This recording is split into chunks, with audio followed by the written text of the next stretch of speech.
like to welcome everybody to the Pattern Disruption Podcast. This is the show where we break through the noise and we dive into the stories of those who've shaken up the game. I'm your host, Eric Rhymes, and every week I'm gonna bring you real, raw conversations with entrepreneurs, educators, entertainers who've went from the shadows to the spotlight. So if you want to learn what it takes to rise above the rest, you're in the right place. Let's break some patterns and start the show. Without further ado, my first guest, Toson Knight. If you're not familiar with Toson Knight, he's a dedicated Detroit community leader focused on mentoring and uplifting youth. With degrees from Oakwood University and the University of Michigan, he has helped over 100 Detroit students get into college and mentors more than 250 youth annually through his Caught Up mentoring program. Toson has served as dean at East English Village and Western High School. He's worked in the mayor's office to reduce crime and blight, and now leads youth prevention programs as division director at Wayne County. Running for a seat on the Detroit Public School Board, he advocates for safer, stronger, and more community-focused schools. Let's welcome Toson Knight. Good morning, Toson. Welcome to the show. Yes, sir. Thank you for having me. Truly appreciate it. Oh, yeah. So I gave a brief introduction, but I would definitely like for you to let the people know who you are and what you do. Absolutely. So, as you stated, Toson Knight here, born and raised in Detroit and Highland Park. Never can leave out the Highland Park piece, HP right. For life. Honestly, growing up, I got kicked out of 11 different schools. I was always this kid looking for some type of guidance and direction. Never found it, growing up until I got to Oakwood University in Huntsville, Alabama, where there's a sign when you go to Oakwood. It says "Enter to learn," and then when you leave, there's a sign that says "Depart to serve." And I remember looking at that sign throughout my years at Oakwood, thinking about how can I go back to the city and serve my people. So we came back to the city, and then Oakwood was a huge thing for me, right? Someone took me in and helped me pay for college. They gave me a place to stay. And so without those individuals standing in the gap for me, I absolutely would not be the person I am today. So I am so thankful for that. And that just kind of created my drive to come back to the city and give back. And so when I came back, I started my own mentoring program, started working with young people.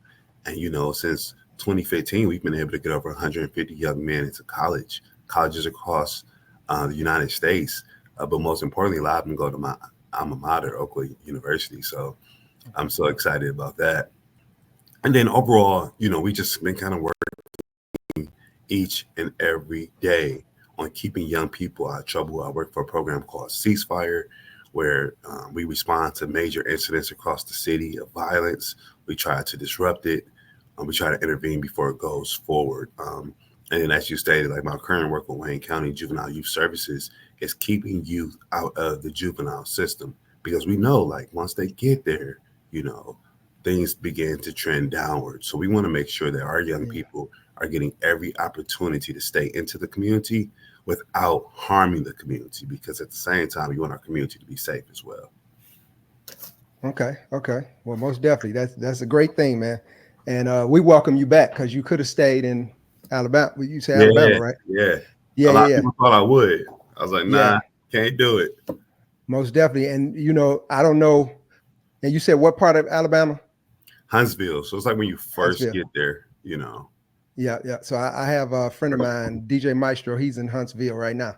Oh, wow. But I'm sure they have challenges as well. But we know Detroit, historically, we've had challenges with a lot of our Black men. So that's great. And we appreciate your service, brother. We met while you were on the campaign trail for another candidacy that you were running for. I think, if I'm not mistaken, it was for city council. Correct. Right. So you came by the house and you were passing out your literature, speaking to the community. And I was actually in my backyard, and I got a gate around my house, and you came in the gate. I said, "Who is this brother coming in the backyard to to my garage?" Yeah. And the energy, I mean, your energy, it stood out. I wasn't. A lot of people. The school board is very important. Our local elections are just really important, and sometimes we Absolutely. don't know how important they are. Well, you didn't get elected for that position, that seat. Hmm. Um, for, I guess it's a two-part question. So you didn't get elected for it, but that didn't stop you.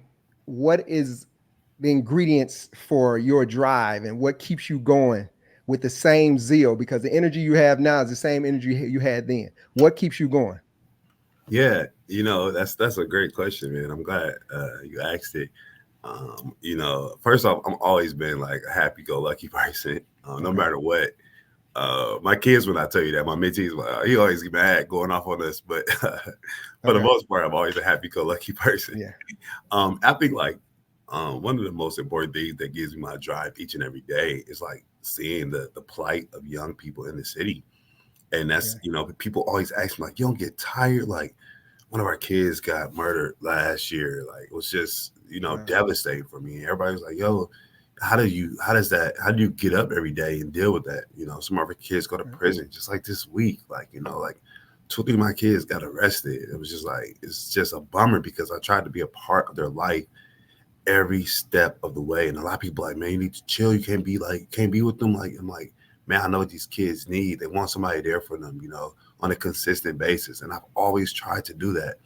And that gives me my drive, like seeing the ones like, all right, some might get arrested, but others might get an A on a report card. And that does it for me. Others, I was talking to a teacher yesterday when I went to go check on a kid.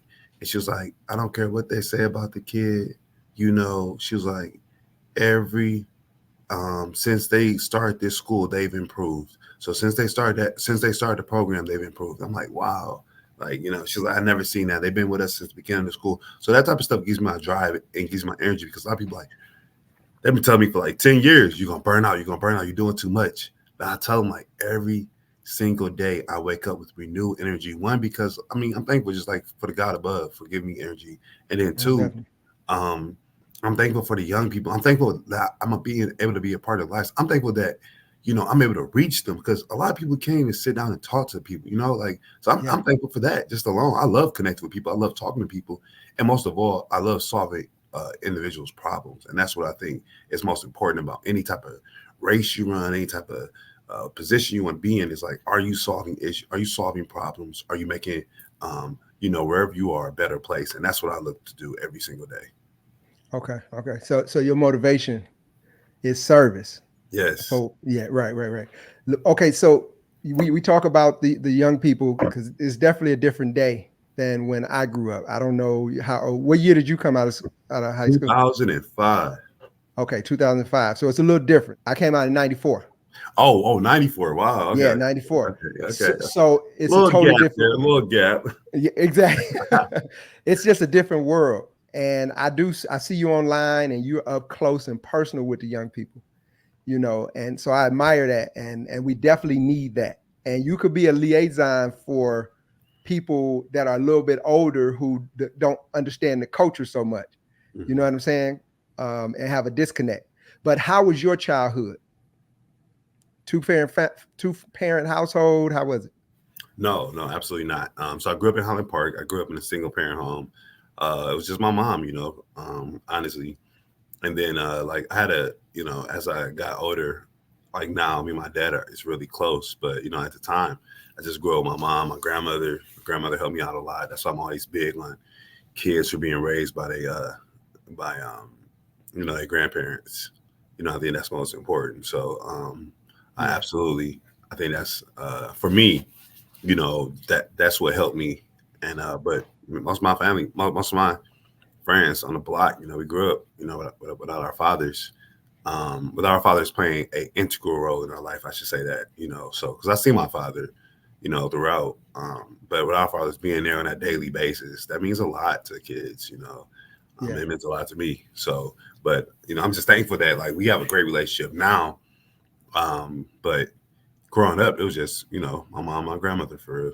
So is that what inspired you and gave you your passion for the community? For sure, for sure. Okay. Yeah, yeah. Okay. Growing up, in that type of environment where none of my friends, all my friends went to prison, jail. I was just talking, giving a speech, yeah, yesterday at Western. I was just telling them like I had a friend that's been in prison longer than y'all been alive. So I was like, that's crazy. And we all grew up, in these single parent homes with, Yeah. so we didn't have much guidance and direction. Moms was working. And moms had us young, so they couldn't really, they didn't really know how to raise a child or a young man. So, of course, that translated into the schools where I got in trouble. I was just talking to somebody yesterday, like, oh, yeah, these kids, they're not being raised right. I'm like, people would have said that about me, because I just Right. went to school and got in trouble every day. But my mom used to beat me every day, and I still got in trouble. So it's crazy. They're like, what? Ain't no way in the But world. Yeah, ain't no way in the world. Like, it but is what so it is. right. But so were you a average, above average student? I was a below average student. I could have been above average, but Yeah. yeah, Okay. Okay. yeah, Well, so your mentoring program, Caught Up Mentoring Program. Tell me about a story of a young person whose life was transformed in that sure, highlight. sure. I mean, it's a lot. So my kid, I just never. He's currently with me now, but like, I got him, and he's like one of the ones who's like with me daily on a daily basis. So some kids is like that. Like we just know we got to be a part of their lives. Right. Um, so one kid, when I met him, he was staying with a family member. The people that he had stayed with had moved out of town. And so, like, he was in a bad environment, smoking weed every day, where he was, weed every day, and that type of stuff. And I could tell, like, he wanted better for himself. And so, Yeah. we got him, start coming with us every day, working with him. He was behind in like 10 classes. 10 classes he had to make up in order to graduate. So he had a 1.0 GPA. And so what ended up happening was he started coming to the program. The next year, he got up his GPA to a 3.0. That was the first thing. Okay. The second year, I mean, and then also that year, we made sure he made up every last one of those classes. So it's crazy because his friend group, that he was around, I even pulled him out the school he was in, took him to another school. But his friend group he was around is not, we'll see if they graduate. But I was trying to explain to him, like, you got to change the people that you're around. And Yeah. but they're all still behind. They're still working. He has no extra classes to make up this year, and he didn't even go to school because his ninth grade year was pandemic. But he didn't even go to school. Well, actually, his ninth grade was not pandemic. It was the year everybody came back, but his people still did not send him to school, and so he did nothing his entire ninth grade year, like no classes. And so Wow. for him to be able to be called up a senior now, graduating, getting ready to go to college, is like such a reward. And that's what we like to see. Like you want to see kids that are doing well for themselves, that are graduating, that are making up, no matter where they started, they're finishing strong. And so that's what we've been working with him. And so I'm excited about his success. Okay. Most definitely. That's great, man. That's great. Because one at a time, one day at a time. If you could just reach one kid, Hmm. that's Oh an man, accomplishment. Yeah, a that's huge an accomplishment. There's accomplishment. one Yeah. less kid you got to worry about robbing you. One less kid you got to worry about breaking into your house. Exactly. That type of stuff. And also just sometimes somebody to feel better about himself. Man, he's just always takes me like, I really appreciate you. And I'm like, man, I appreciate you, man. You're open to it. A lot of kids don't even be open because I've been on his head hard, like Yeah. stuff like I do, like it's crazy. Like they're like, you take your kid's phone, I'll take their phone. They be so sick. Like, what? Can you do that? Oh yeah, you take a phone. Yeah. Yeah, yeah, yeah. Or You might that's a as goal. well. And I got another thing now where you don't even have to take their phone. You can just pause every app on their phone. So I just actually just almost this week got a hold of that, and that's a blessing. I'm like, instead of taking their phones, I'm just gonna pause every app. So because like when you take their phone now, it's kind of like an inconvenience to you because you don't know where they at. They gotta use somebody else's phone. They got to Exactly. call. So Yeah, at yeah, least yeah. now you can pause every app, so they can't use any other app. So, Yeah, but it's as like a whole, like, right, yeah, putting a child on punishment, and you got to stay exactly. home and make sure. Yeah. So it's a Um, blessing. It's a blessing, you know. okay, most definitely. And so let's talk a little bit about the school board. Um, well, I do want to touch on one thing. When I met you, I end up running into you again, Hmm. and it was because a family member told me that a guy that was campaigning Hmm. came in the 20 what is it, 48205 zip code. Push. You met my uncle, 98 years old at the time, 90s, whatever he was. Yeah. Uh-huh. Tell me a little bit about that experience with my uncle. Well, let me say this. When I met him, I was just very surprised, first off, at his age that he had told me. I was just like, I had met, but you know what? What was so interesting about the campaign, that campaign, was that I haven't knocked a lot as many doors as this time, but that time I was like grinding, knocking doors, Yeah, talking to people. yeah, And people really like love sharing it and talking and sharing their story. And so I was like, I sat down and I remember I was talking to him and he was telling me like how he owned the houses on the block, and it just amazed me. He was out there, I think he was out there cutting grass or something. yeah, And so I was like, wow, wow, wow. I was just so, out of the many stories that I've heard, and I met a lot of older people during that campaign that talked about just their struggles and just about how they have stayed strong throughout the city. And I'll be honest with you, it was just so amazing to hear their stories. And his was one of them. I was very, very impressed with the work that he was doing, Mr. Starks, I believe, yeah, right? Mr. Yeah. Stark. So Yeah, and so I was like, I reached out. I think I made a post about it, and then one of the people that's on my media page reached out to me like, "Hey, how can we get in contact with him?" I'm like, yeah, and I don't even wow. think I had anything to do with the story. I don't think I was a part of the story. I think I just No, let them do it. I'm like, man, I don't even want to be them thinking like I want some press off this. I just think this guy's a dope guy that's yeah, in the community. So yeah, I think that's awesome. Awesome. man, that was great. And Yeah. that seed that you planted, it grew into him. Last Early this year, he received the Spirit of Detroit Award, Yes. and earlier next year, he'll be getting that block named after him, man. Yeah, that's awesome, man. So, and that was because Now of I have to something be that there, you so let did. me know so I can be Most definitely, there. most Yeah, definitely. And he's 99. yeah. Yep, he's 99. He'll be Wow, 100, wow, 100 in May. wow. So, he's not getting So I met around him as when he was well. 96 then. Yeah, yeah, Yeah, it's right, about 3 right. years ago. Wow, wow. Yeah. And he's doing well, and I have told him about you, but I definitely want to connect you guys again. But Yeah, tell me a absolutely. little bit about the school board. What does a school board member do? Yeah, so the school board member is really like, as it relates to DPSCD, the school board is responsible for like setting policy, approving the budget, hiring, evaluating superintendents. And so what I see in a role like that for me is that a person that is accessible, an individual that will go around and hear the concerns of the teachers, the students, the staff, and like I told you, as I originally started, and be a problem solver. Like how do we make this work? So we know there are major issues as relates to the schools. You got chronic absenteeism as a major, major problem. Kids are not showing up to school.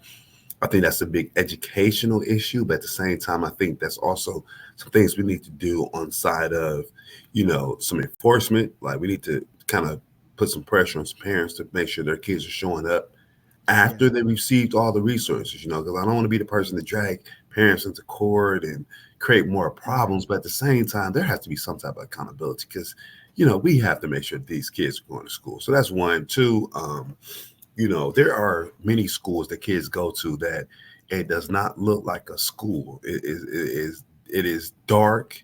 Yeah, You go inside there, you scared to go inside. For some people, and so I mean, every place that our young people are go to, they should be proud of. They should be excited. It should be very, it should be a place where kids want to come, where kids learn, and it should be an exciting place. I look forward to like looking into that, and then also like I see myself as building bridges with the community. So making sure that we go into every community that a school is in and seeing like how can this community provide support?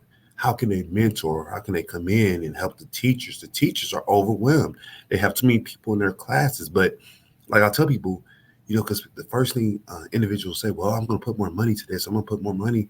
Well, if it was more money that could be put towards it, it would have been put towards it. You know what I'm saying? So what I tell people is that we need to find other ways to ensure, first off, that we do find other money. I'm not against it, but we have to work with what we have now. And how do we get more volunteers into the building to just take the load off? Teachers are quitting this profession at a record rate. So teachers' class sizes are going to be much bigger. But how do we get people in the classrooms that can support them, volunteers in the community that doesn't cost much money? So I think those are some things I kind of want to work on and I'm kind of focused on, excited about. And that's what I do, I think, as a school board member. That's what I see my role as a school board member. You said something about your faith. How has that played a role in your leadership and mentorship efforts? Yeah, for sure. I went to a Christian HBCU in Huntsville, Alabama. It was the first time I ever seen kids that looked like me, that cared about spiritual stuff and prayed with you and took their education serious. I mean, it was just like unbelievable. And still today, my friend group is that, people that take their lives serious and live and try to live and walk a Christian way. So it's crazy. I always tell my kids, like, whenever we go out, me and my friends, we go out of town or something, like we ain't never got to worry about certain stuff. We don't club, we don't do certain things, but we still have a lot of fun because of the way we are. They don't cheat on their wives and all that crazy stuff. I was telling them, like, it's just people that have respect for themselves and respect for their family. And I believe that has played a major role in my life. Just growing up that way, where, you live with what you have been taught. You live a life of decency, you live a life of integrity. And that is my goal in every step of the way, is to know that my ultimate goal is to make it to heaven. My ultimate goal is to make my community proud. And so, and I want to live a life that is commendable and respectable to them. So, we have enough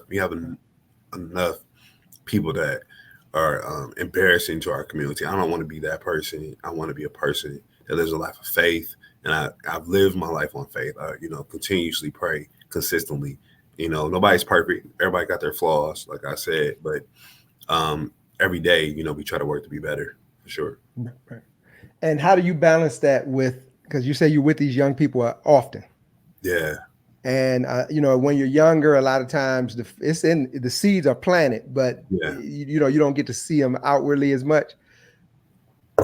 For one, how do you fund all this stuff that you're doing with the young people? Mm-hmm. And then also, how do you balance your faith with the young people? And I know it's all kind of conversations going on. They're coming from all different type of backgrounds. Sure.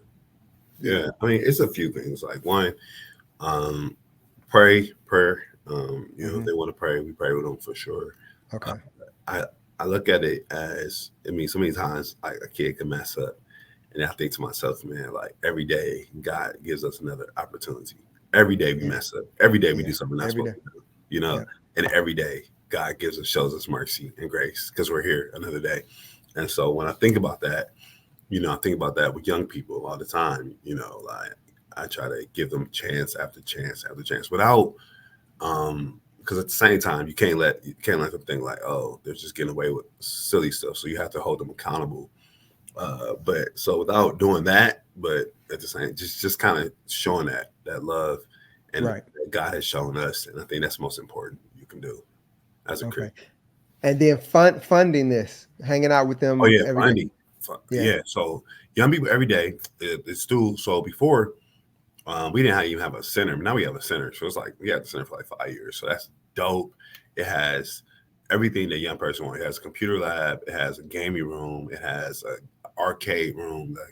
So gaming, I'm trying to figure out. I might even combine those rooms. But we have a chill room. Like, they just want to come there and go to sleep, watch TV, gym, classroom, kitchen, movie room. So just like all those rooms are there, and kids can go to and have a wonderful, wonderful opportunity to stay safe, stay out of trouble, and learn. And so that's the most important thing for me. It's like making sure that our young people are doing that, and that's what we do. So that's what I have done.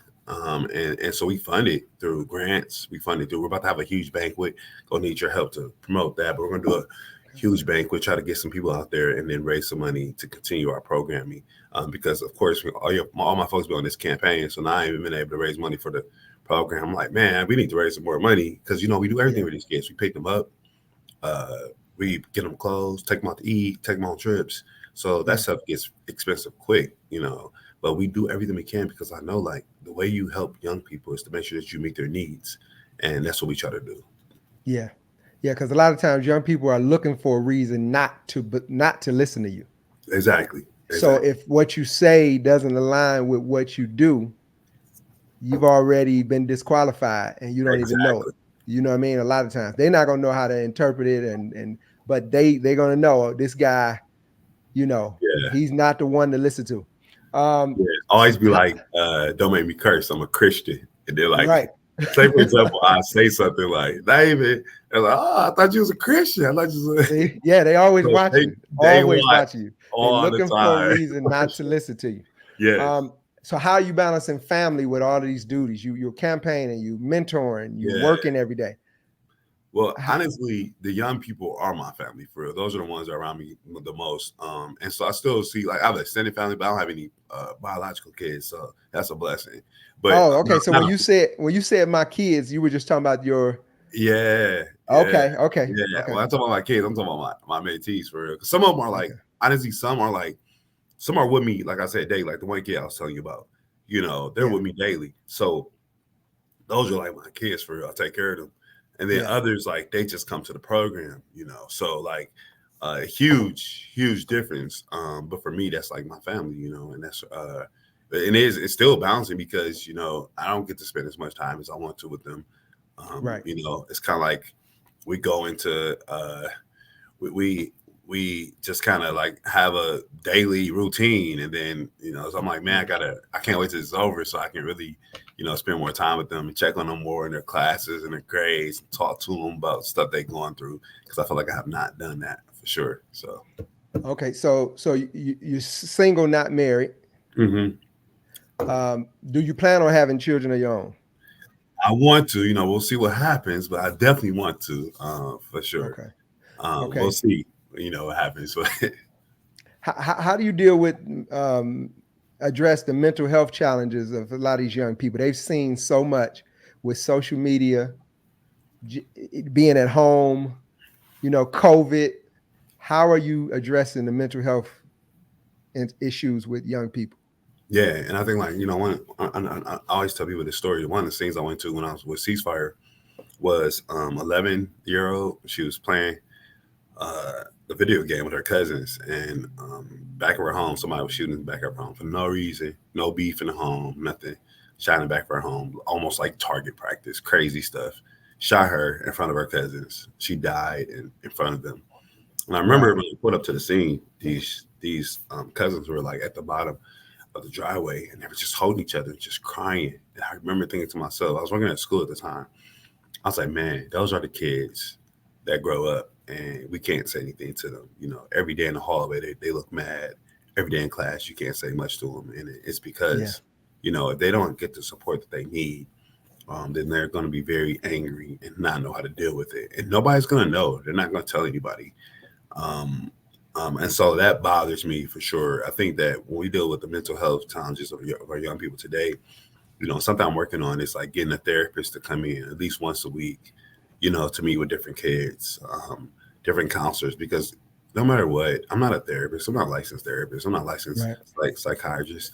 We need to have people come in to deal with that. And I think individuals need to know that, like, it's not a one size fits all. Young people need different resources to help them succeed. Some of them need grief counseling. Some of them need substance abuse counseling. Some of them need depression. Some of them are depressed. Like, some of the kids are depressed.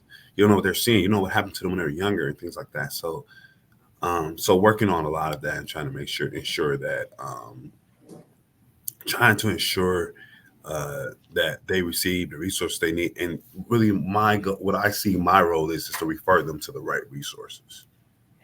Okay. Yeah, because I can only imagine how we would be if we had access to the internet back.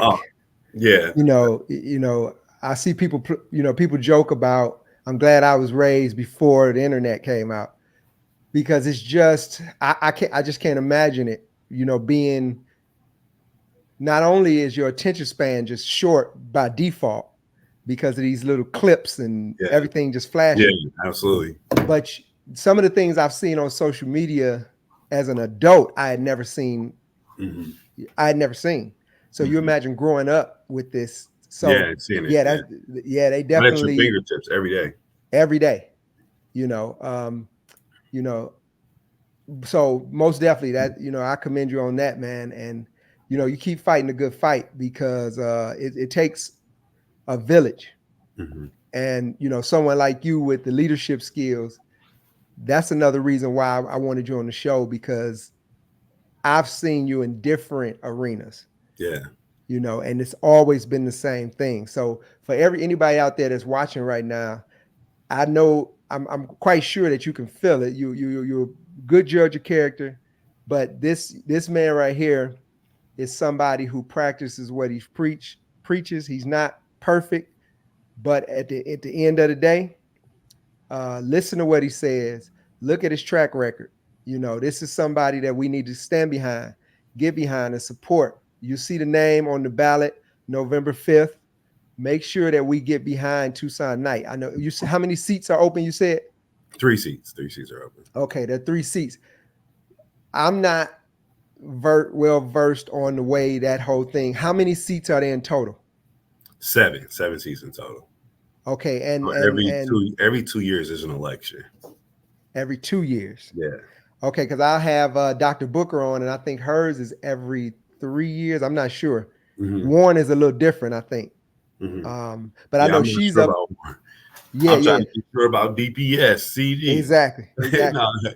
but yeah, I think it's every 2 years they have an election, and I want to say that 4 are up in the next 2 years. I believe 4. It'll be 4 because it's 3 up right now. I think the next one is 4. Okay, So that's what I think how it works. okay. Over the years, you've mentored hundreds of children. How do you ensure that the lessons you teach uh, stick, for one, and that they'll be passed down, if possible, to the next, you know, to the people that come behind them?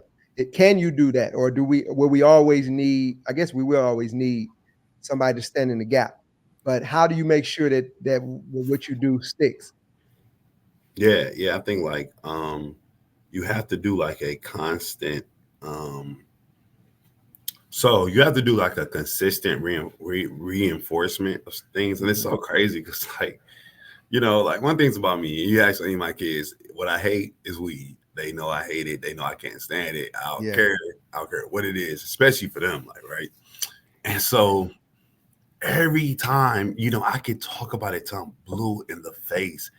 If I'm ever having a conversation with them, like we're in a circle, I'm gonna bring it up at least one time. And it's so amazing to me that they do not that sometimes they fall victim of it. They yeah, like they fall victim to their friends and end up doing it. So it's just like that type of stuff. It's like kind of bothers me a lot. yeah, But I try to reinforce things over and over again. And I think like what is changing about what I want to do is that I want to be more hands on and want them to be more hands on about learning different things so that when they walk away from our program that they can say we've walked away and we have the right now we have the right guidance in the right direction to go. And so that's what I really want to do. I think that's important. But the most bothering thing for me is that reinforcement. Is that how did we keep them out of trouble? I have kids that come to the program that's 3.5 GPA. They're locked up for murder now, and it just bothers me. Like, yo, where did I go wrong? To this day, I'm like I work with the juvenile kids. I'm like, and then they go back. I'm like, where did I go wrong? How can I be better? yeah. That's what I always think about as relates to a lot of these young people, because we got to figure this out. We have to figure Yeah. it out. How do we make them better? How do we help them to overcome and do better in life? So, and that's Well, and that's what I think reinforcement is a big thing for me. Well, and that leads into my next question. Your parent is your first teacher. Mhm. And if the parent had struggles, what would you say, what would be the best way to prepare a child? I know you can't tell people how to raise their children, but at the same time, what do you think would be the best way for a parent to um, equip a child for success, especially a young man, um, you know, in today's Yeah. society? I was talking to a parent about this the other day because they child, it was just unbelievable to me. I was talking to her, talking to the child, and he's just like, "Oh, my mom don't do nothing for me. I work, I do everything. My mom really don't like me, and stuff like that." And then talking to the mom, it's just a whole different situation. Like, I buy all his clothes, I buy everything he got on. And I'm like, "Yo, so how do you address?" I was asking like, "So what's your?" He's sneaking out the house and doing this. What do you do? Like, oh, I can't take his phone because I want to know where he is. I'm like, nah. So one of the biggest things I'm like, hold them accountable. If you don't hold them accountable, what ends up happening is that they get into situations where someone has to hold them accountable. And Right. so that's what people don't understand. Like when you want to hold them accountable now. And when they're younger. And, sometimes people, unfortunately, they wait until it's too late, right? To Yeah. hold them accountable. And I always tell people, and it's never too late. If they're in your home, you hold them accountable. Do not be afraid. If you're ever afraid of them, then it's time for them to go. You understand? Like, do Right. not be afraid. Seriously. I cannot stress that enough. Like, if you're afraid of your child, that's a problem. Right. But if you don't hold them accountable, what ends up happening is what happens? The law holds them accountable. Their job holds them accountable. They can't never keep a job. They're Right. always in trouble with the law. And then you have no say in those type of things. You have no say whether or not your child keep a job. You have no say on whether or not your child goes to prison or not. Right. All you get to do is sit there in the room, and look. But somebody else will hold them. So if you don't hold them accountable, that's why I tell kids like, you might not mess with it. You feel me? Like kids like, man, you be doing too much. I'm like, hey, you got it. But I say you have. I always tell uh, parents and kids this. These kids, some of these kids, 14, 15 years old, they have 3 to 4 years and they'll be an adult. Right. Let them be an adult then. They don't need tattoos right now. Let them be that. Let them do that when they become an adult. Stop allowing them to do adult things. My parent, she told me she let her kids smoke weed, and then, she tried to stop, and he went crazy on her. Yeah. Like, there is never a time that you allow your child to do something like that. And I tried to explain that to her in the most, respectful way without showing my disgust. Like, what? Right. Never a time. Like, and so that's why I always try to tell people, you don't hold your child accountable. And what ends up happening is somebody's going to hold them accountable. Yeah. That's my biggest word for is accountability. And I tell the kids, like, I was like, you might know you can get over your parents. Like my kid, he had a gun. He had a picture of a gun in his phone. Then he got mad at his parents for asking about it. Like, oh, you don't believe me? I said it wasn't real. I'm like, and then stormed out. I said, what in the world? What type of life what type of environment have you all raised him in where he thought that he had to up and like that he thought he was right in that conversation? Right. He should have been apologizing, very remorseful, never Right. get upset. Like, what? You just got caught with a gun. Whether you Exactly. say it will or not, how are you upset? Like, Yeah. I don't understand that. So basically accountability. That's my biggest thing. Okay. Run with Okay. that. Yeah. Couple more questions. What are your long-term goals for your mentoring program and other initiatives that you lead? Well, we need somebody to give us like $5 million. That's a long term goal, right? But honestly, I want to do like I said, I have a lot of kids that's with me on a consistent basis. But what I notice, what I see now, is to go back to my point I was just saying. Kids need a place like where somebody's gonna hold them accountable, and a lot of kids are looking for that. So I want to do like an independent living type program where kids can, and it's like a family environment. Like it's not Yeah. like I don't want to be in a program. I mean, I know it's gonna be hard to not be it that way because of all the laws and the rules and Yeah. licenses around it. But I want it to be a family environment where like they're together, where they want to be there, and they just need that extra push, that extra help. So I want to do that. I want to do like almost like a boarding type school, but it don't have to be a boarding school. It could be more of a independent living Yeah. center where kids can come, and then we'll also have our center there, so they'll have the resources, everything they need. It'll still be like we're family. It won't be like so like the way things are now, where it's like when you go to some of these independent living places and young people are they're kind of like go with the routine. Everything is it's like, oh, we got to do this. We have Yeah. to we come back at this time, or we have to um they have to follow these certain. I want it to be open, but at the same time, I want it to be a place where kids can have fun. It's a safe place, and that if they don't have stable environments, they can be there, but they still, are doing Yeah. well. And it's not like it doesn't feel that way. I don't want it to feel like an institution. That's really what I was trying to get at. I want it to feel like an institution. I want it to be something where kids come to and they're loved and they feel like I'm a part of the family. Like kids with me right now, they feel like they're a part of a family. Okay. It doesn't come off like, oh yeah, this is like institutionalized and things like that. So that's what I want to work on.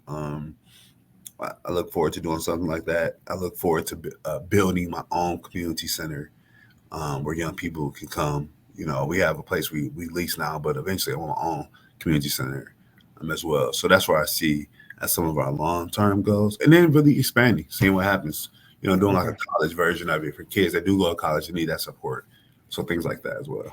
Yeah, because it's challenging when you try to now I'm not gonna say reform, but when you try to work with a child and then they have to go back to that same environment, Every day. it's like starting over every day. You got to start over every day. Um, and we didn't have therapy. Therapy was kind of taboo Mm-hmm. when Yeah. we were growing up, and a lot Yeah. of us needed therapy a long time ago.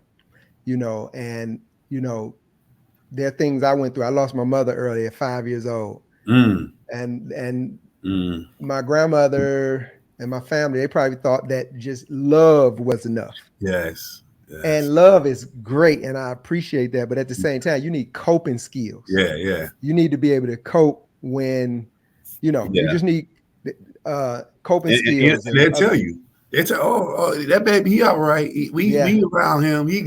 good. And you even have people like, He a well, good life. he definitely all right. Yeah. Such and such, they have money, they have Yeah. this. Yeah. Nah, that child is still at a deficit. Exactly. You Exactly. know, Yeah. because I remember staying with my grandmother and wanting to go live with my daddy, and he was going through some stuff at the time. But Mm-hmm. I was like, okay, it's a great situation over here, but I want my father. Yeah. Yeah. You know what I mean?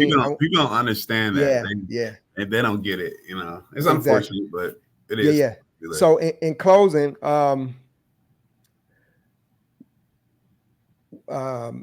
your personal journey, what advice would you give somebody facing adversity and seeking to make a difference in their community like what you do?